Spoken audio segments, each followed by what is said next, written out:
Let me ask you something straight up. No sugarcoating, no pretending. Have you ever sat there, phone in your hand, just staring at the screen, hoping for something, anything?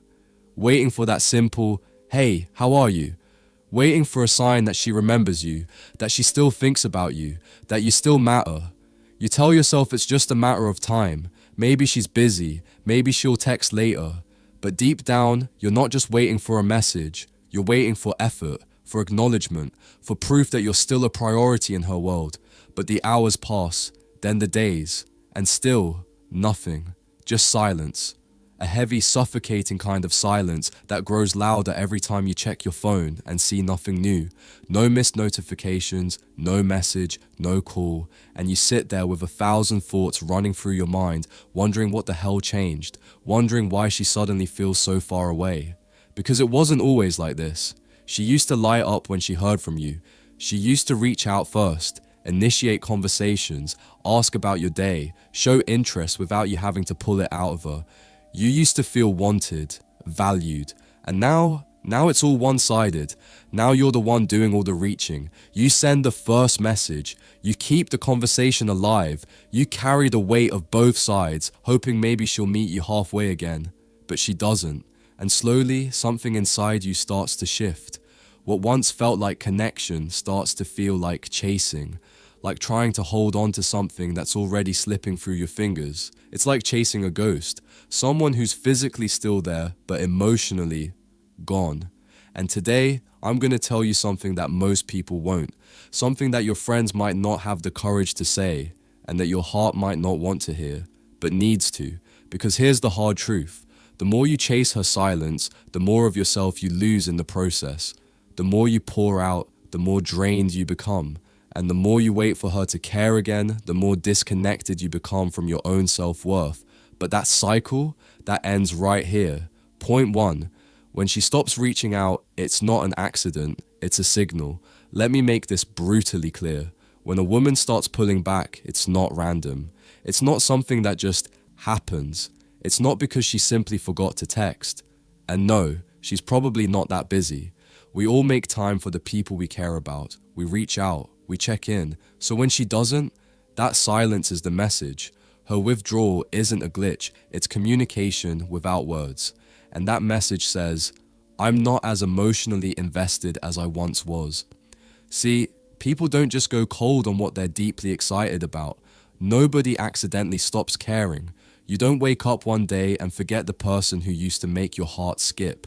You don't leave someone hanging if you're still holding space for them in your heart. So when every text goes unanswered, when replies feel delayed, dry, or forced, when the warmth fades and you're met with indifference, that's not something to ignore. That's her emotionally stepping back without having to say the words out loud. And here's where most men fall into the trap. When they feel her slipping, they panic. They double down, they send longer texts, initiate more conversations, try harder to fix something that's already breaking. They chase, they beg, they overextend, thinking more effort will bring her back.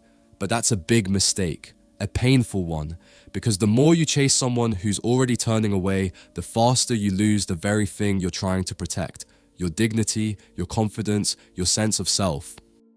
Quick break, close your eyes for a second. Picture her, the girl you've always wanted. Feel what it would be like to actually have her. Now open your eyes, because here's the truth. Right now, you're invisible to her. You're getting outcompeted by guys with more money, better looks, higher status, and stronger game.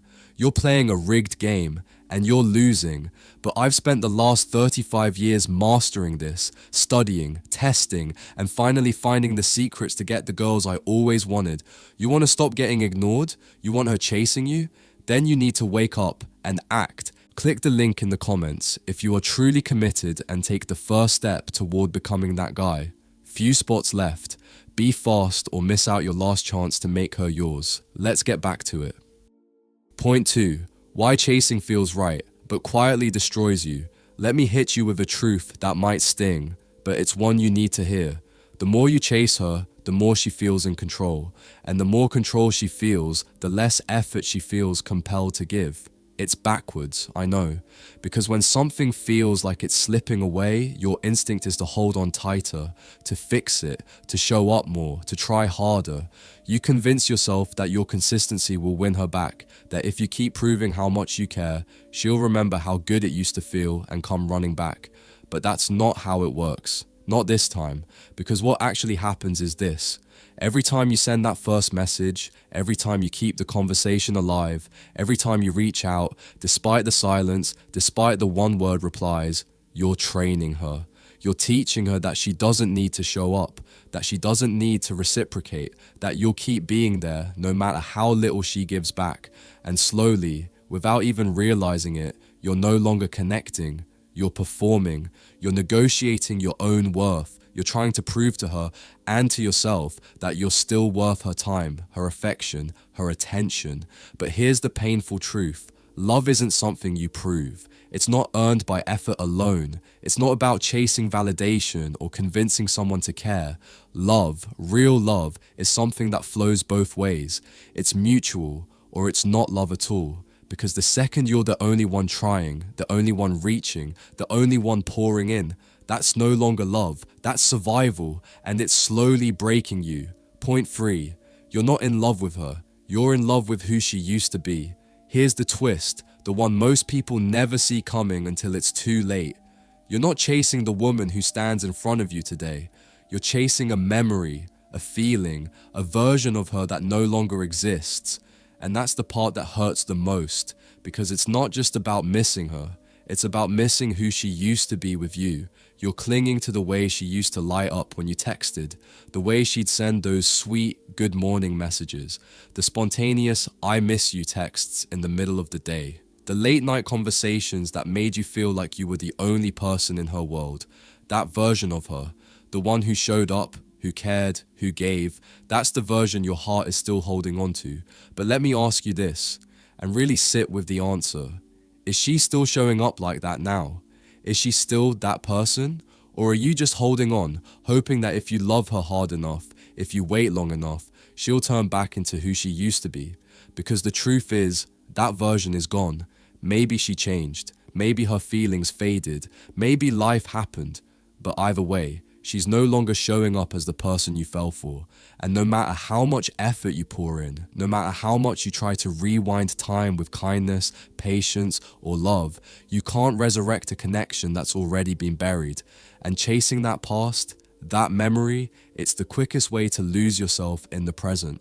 Because while you're busy trying to bring back someone who's emotionally checked out, you're drifting further and further from your own sense of peace, from your own needs, from your reality. And the more you hold on to who she was, the more you forget who you are.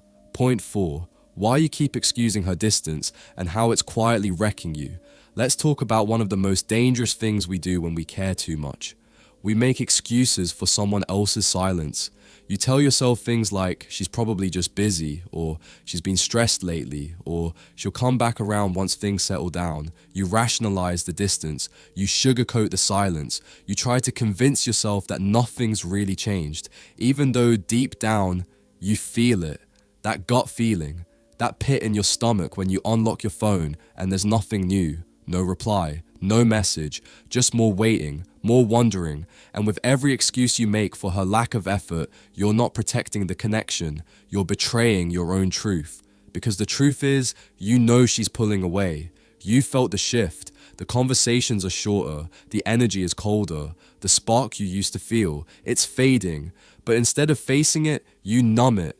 You cover it up with hope and denial, telling yourself this is just a phase, that if you hang in there long enough, things will go back to the way they were, but they won't. And every time you excuse her distance, you chip away at your own self-respect. You lower the bar a little more. You silence the voice inside you that's screaming, this isn't what love is supposed to feel like. Because the moment you start doing all the explaining for someone else's lack of effort, you stop listening to your own needs. You start settling for breadcrumbs, hoping they'll turn into a feast. But here's the truth. The longer you ignore what's in front of you, the more damage it does behind the scenes. Denial doesn't protect you. It prolongs your pain. Point 5. Love doesn't feel like this. What you're feeling is anxiety, pure and simple. Let me be honest with you, because too many people get caught up confusing the two, and it's one of the cruelest traps you can fall into. Love is supposed to bring you peace, security, and a deep sense of belonging. But what you're experiencing, the constant waiting, the endless wondering if today will be the day she texts back, the fear that you're somehow too much or not enough, that's anxiety masquerading as love. It's the jittery feeling in your chest every time your phone buzzes or doesn't. It's walking on eggshells around every word you say, afraid that if you speak too freely, you'll push her further away. It's replaying conversations over and over, searching for clues, questioning your worth with every unread message. That isn't love. That's a mental prison, a cage built from hope and fear, loneliness and uncertainty, where you're locked inside your own mind, tortured by what could be or what once was. And the worst part? You might have mistaken that tension, that ache, that restless energy for passion or connection, convincing yourself it's just part of the journey. But it's not. Real love doesn't make you feel like you're constantly walking on thin ice. It doesn't force you to guard your heart or your words. It doesn't leave you feeling small or unsure of yourself. Real love makes you feel seen, safe, and valued. It's mutual, consistent, and freeing. So if you're stuck in this loop, second-guessing every message, feeling like the only one trying, anxious about silence, it's time to recognize what's really happening. You're not in a relationship. You're in a cycle of anxiety that's slowly draining your spirit. And the sooner you step out of that prison, the sooner you'll remember what love is supposed to feel like coming home. Chunk 7.6. The only way out is self-respect. Let me be clear. No amount of texting, calling, or begging is going to pull her back if her heart isn't in it anymore. You can't negotiate feelings, and you certainly can't convince someone to care again when they have made the decision to step away. That truth hurts, but it's also liberating, because once you accept it, you stop wasting your energy chasing something that's slipping further away. The only real way forward is to reclaim your self-respect. Self-respect means recognizing your worth as a person, as someone who deserves to be loved, appreciated, and prioritized, not as an option, but as a priority. It means you stop giving endlessly to someone who refuses or fails to give back. It means pulling your energy and attention away, not to punish her, not to play games, but to protect your peace and your mental health. Self-respect is about setting firm boundaries, honoring your own needs, and refusing to settle for anything less than the care and effort you deserve. It's saying to yourself, I am worth chasing. I am worth being wanted. I refuse to beg for attention, affection, or respect. Those are basic human needs, not favors. When you make that choice, when you stop the desperate chase and instead start chasing your own growth, happiness, and self-love, everything changes. You begin to rebuild your confidence. You start to heal the parts of you that were hurting from being ignored. And maybe most importantly, you open the door for love that is real, mutual, and respectful. Love that starts with you. Because when you respect yourself enough to walk away from someone who doesn't, you create space for your peace, your power, and a future where you're truly valued. Point 7. What happens when you finally let go? The moment you stop chasing, everything changes. You stop refreshing your phone every few minutes, anxiously hoping for a message that might never come. You stop replaying old conversations, trying to find meaning in what's already over. You stop convincing yourself that you have to prove your worth to someone who's chosen not to see it. And in that space, the space where you stop chasing and start living, you remember who you were before you lost yourself. You reclaim the person you were before the hurt, before the endless waiting, before the silent goodbyes. That's when your power comes back. You move from merely surviving day to day to actually living again with intention, confidence, and self-love. And here's what I want you to do right now. Drop a comment with the word enough. If this message hit you hard, if it woke something up inside you, let me know you made it to the end. Let me know you're done chasing someone who doesn't want to be caught. Let me know you're choosing yourself, your peace, your worth, your future, because the truth is simple and undeniable. The second you stop fighting for someone who refuses to fight for you, that's the moment you start fighting for yourself. And brother, that's where real freedom begins. Thanks so much for watching. I really appreciate you being here. If this message resonated with you or gave you something to think about, please hit the like button, subscribe, and turn on notifications so you don't miss what's next. I've got more real talk, growth, and power coming your way, so stay tuned. Also, I offer limited one-on-one coaching for anyone struggling with girls. If that's you, feel free to reach out. We can work through it together and get you results. Take care of yourself, keep rising, and I'll catch you in the next one. Peace.